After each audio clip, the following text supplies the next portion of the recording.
യേശുക്രിസ്തുവിൽ പ്രിയ സഹോദരി സഹോദരന്മാരെ, ഇന്ന് ഡിസംബർ മാസം 1-ാം തീയതി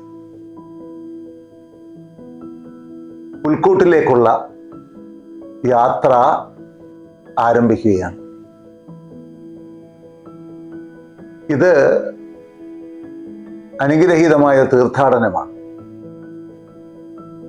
പുൽക്കൂടിനെ മാത്രം ലക്ഷ്യമാക്കിയുള്ള യാത്ര. ഇതൊരു തീർത്ഥാടനമാണ്. നമുക്ക് മുമ്പേ കടന്നുപോയ, ഈ വഴിയിലൂടെ സഞ്ചരിച്ച നമ്മുടെ പൂർവികരുടെ പുണ്യജീവിതത്തിലൂടെ, അവിടെ അനുഗ്രഹീതമായ മാതൃകയിലൂടെ വിശുദ്ധീകരിച്ച, മുദ്രയിടപ്പെട്ട ഒരു പാതയിലൂടെയാണ് നമുക്ക് ഈ യാത്ര തുടരേണ്ടത്.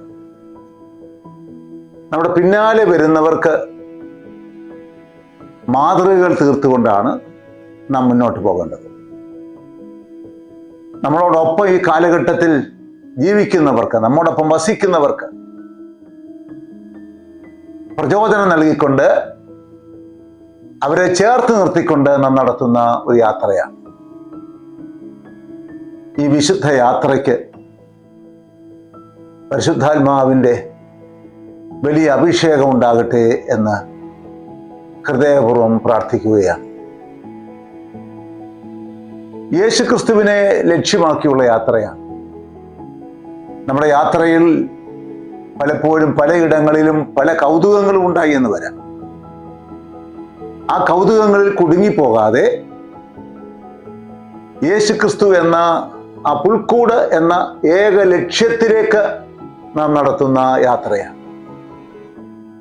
ആ ഏകാഗ്രത പുലർത്താനും ആ ലക്ഷ്യത്തിൽ എത്തിച്ചേരുന്നതിനുള്ള വിശുദ്ധി പുലർത്താനും തീർച്ചയായും നാം പരിശ്രമിക്കേണ്ടതുണ്ട്. അതുകൊണ്ടാണ് പ്രത്യേകമായി നോമ്പനുഷ്ഠാനങ്ങളോടെ ഈ യാത്ര നാം നടത്തുന്നത്. യേശുക്രിസ്തുവിലേക്ക് മാത്രം ശ്രദ്ധ കേന്ദ്രീകരിച്ച് ജീവിച്ച അനേകരുടെ മാതൃകകൾ നമ്മുടെ മുമ്പിലുണ്ട്. നമ്മുടെ പൂർവികരുടെ മാതൃകയുണ്ട്. എന്നാൽ യേശുക്രിസ്തുവിൽ മാത്രം ലക്ഷ്യം വെച്ച് ജീവിച്ച മാതൃകകൾ ഒന്നാമത് നിൽക്കുന്നത് പരിശുദ്ധ അമ്മയുടെയും ഔസേപ്പ് പിതാവിൻ്റെയും മാതൃകയാണ്. ആ ഒരു വിശദീകരണത്തിലേക്ക് ഈ അവസരത്തിൽ കടക്കുന്നു. നാം നിരന്തരം ധ്യാനിക്കേണ്ട ഒരു രഹസ്യമാണ് എന്നതിൽ യാതൊരു സംശയമില്ല. മനുഷ്യനെ രക്ഷിക്കാൻ, രക്ഷപ്പെടുത്താൻ, ദൈവം ഭൂമിയിലേക്ക് ഇറങ്ങാൻ നിശ്ചയിച്ചപ്പോൾ അതിനുവേണ്ടി തെരഞ്ഞെടുത്ത ഒരു വ്യക്തി പരിശുദ്ധ അമ്മ, ഒരു കുടുംബം. ആ കുടുംബമാണ് തിരുക്കുടുംബം. യേശുക്രിസ്തുവിനെ സ്വീകരിക്കാൻ സജ്ജരായ ഏതാനും വ്യക്തികളുണ്ട് നമുക്ക്. അവർ നയിക്കപ്പെട്ടത് പരിശുദ്ധാത്മാവിനാലാണ്. അവർ നയിച്ചത് വിശുദ്ധമായ ജീവിതമാണ്. സക്രിയായും എലിസബത്തും അവരുടെ ജീവിതത്തിൽ തകർച്ചയുടെ, നിരാശയുടെ, പരിത്യജിക്കലിന്റെ ധാരാളം അനുഭവങ്ങൾ ഉണ്ടായി. അപ്പോഴും ദൈവസന്നിധിയിൽ നീതിനിഷ്ഠരായി അവർ ജീവിച്ചു. പ്രായം വളരെ കഴിഞ്ഞെങ്കിലും അവർക്ക് മക്കളുണ്ടായില്ല. അവരെ നൊമ്പരപ്പെടുത്തി, പക്ഷേ അവർ നിരാശപ്പെടുത്തിയില്ല. അത് അവരുടെ വിവാഹമോചനത്തിലേക്ക്, ആ കുടുംബത്തെ ശിഥിലമാക്കുന്നതിലേക്ക് അവർ എത്തിച്ചില്ല. തീർച്ചയായും ഈ ലോകത്തിലൊരു പാഠമാണ്.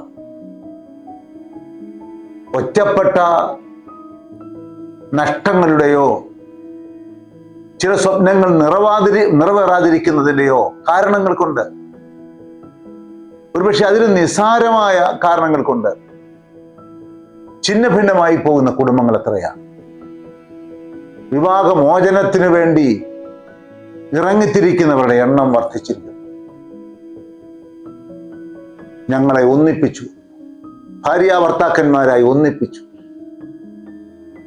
ദൈവത്തിന്റെ ഹിതം ഞങ്ങൾ നിറവേറണം. പ്രതീക്ഷിക്കുന്നതൊക്കെ കിട്ടിയില്ലെങ്കിലും വിശ്വസ്തരായി ജീവിക്കും, പരസ്പരവും ദൈവത്തിന്റെ സന്നിധിയിൽ. ആ ഒരു നിഷ്ഠാ ജീവിതം ദൈവസന്നിധിയിൽ സ്വീകാര്യമാണ്. മനുഷ്യൻ നിശ്ചയിക്കുന്ന സമയമല്ല ദൈവത്തിൻ്റെ. മനുഷ്യൻ നിശ്ചയിക്കുന്ന അളവുകോലുകളല്ല ദൈവത്തിന്റെ അളവുകോലുകൾ. ദൈവം പ്രവർത്തിക്കാൻ ഒരു തടസ്സവുമില്ല. പ്രായാധിക്യം തടസ്സമായില്ല.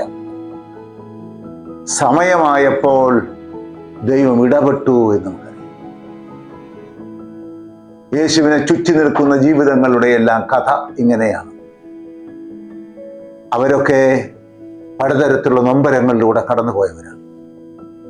ഈ യാത്രയിൽ പ്രിയപ്പെട്ടവരെ നമുക്ക് ഓർമ്മിക്കാം. രഹസ്യാത്മകമായ സ്വർഗീയമായ സന്ദേശങ്ങൾ ഉൾക്കൊള്ളുന്ന ഒരു ജീവിതമാണ് നമ്മുടെ ഓരോരുത്തരുടെയും ജീവിതം. ആ രഹസ്യങ്ങൾ കണ്ടെത്താൻ ഈ ഒരു കാലഘട്ടം നമ്മെ സഹായിക്കട്ടെ എന്ന് പ്രാർത്ഥിക്കുന്നു. നമ്മുടെ ജീവിതത്തിൻ്റെ കുറവുകൾ ദൈവസന്നിധിയിൽ സമർപ്പിച്ച് അനുഗ്രഹീതരായി തീരാൻ ഇടയായി തീരട്ടെ എന്ന് പ്രാർത്ഥിക്കാം. ഏകാഗ്രമായി യേശുക്രിസ്തുവിന്റെ സന്നിധിയിലെത്തി ആ ജ്യോതിശാസ്ത്രജ്ഞന്മാരെ പോലെ, ആട്ടിടയന്മാരെ പോലെ എല്ലാം അവിടുത്തെ സന്നിധിയിൽ സമർപ്പിക്കാൻ തക്കവണ്ണം നമ്മുടെ ജീവിതത്തെ ചിട്ടപ്പെടുത്താൻ ദൈവം സഹായിക്കട്ടെ എന്ന് പ്രാർത്ഥിക്കുന്നു. ഈ യാത്രയിൽ പങ്കാളികളാകുന്ന നിങ്ങളെല്ലാവരെയും പരിശുദ്ധാത്മാവ് വഴി നടത്തട്ടെ. നമുക്ക് മുമ്പേ കടന്നുപോയ നമ്മുടെ പ്രിയപ്പെട്ടവരുടെ ജ്വലിക്കുന്ന ആ മാതൃക നമ്മെ പ്രചോദിപ്പിക്കട്ടെ എന്ന് പ്രാർത്ഥിക്കുന്നു. കാരുണ്യവാനായ ദൈവം നിങ്ങളെ ഓരോരുത്തരെയും അനുഗ്രഹിക്കട്ടെ.